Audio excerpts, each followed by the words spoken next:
From treasure hunting as a cat with a pirate hat to creating an island colony, here are some great games that you didn't know were made in Singapore. Firstly, we have Cat Quest 3. As the name suggests, you play as a cat in a fantasy world who happens to be a pirate. If you're a lover of cats and RPGs like I am, this game will definitely be up your alley.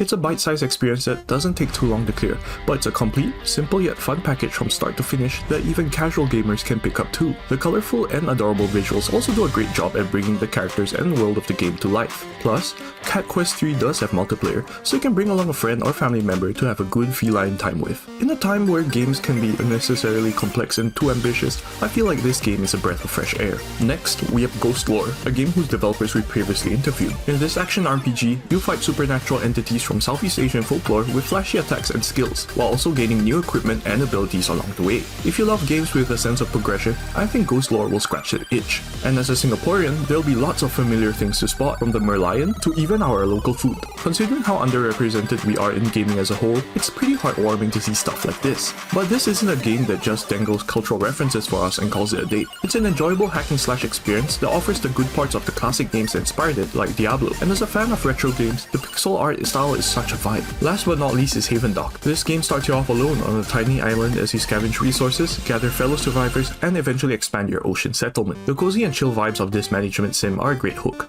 but I think the game's charm lies in its silliness, from the quirky visuals to its weird mechanics like growing hamburgers as crops. It's crazy to think that Haven Dock was made by just one Singaporean developer, and like everyone else on this list, they've done us proud. Haven Dock is getting more updates down the line, so this game is definitely worth keeping an eye on. This list is definitely not exhaustive, and there's even more Singapore-made games out there worth checking out. Who knows, we might just drop the next hit AAA title a few years down the line.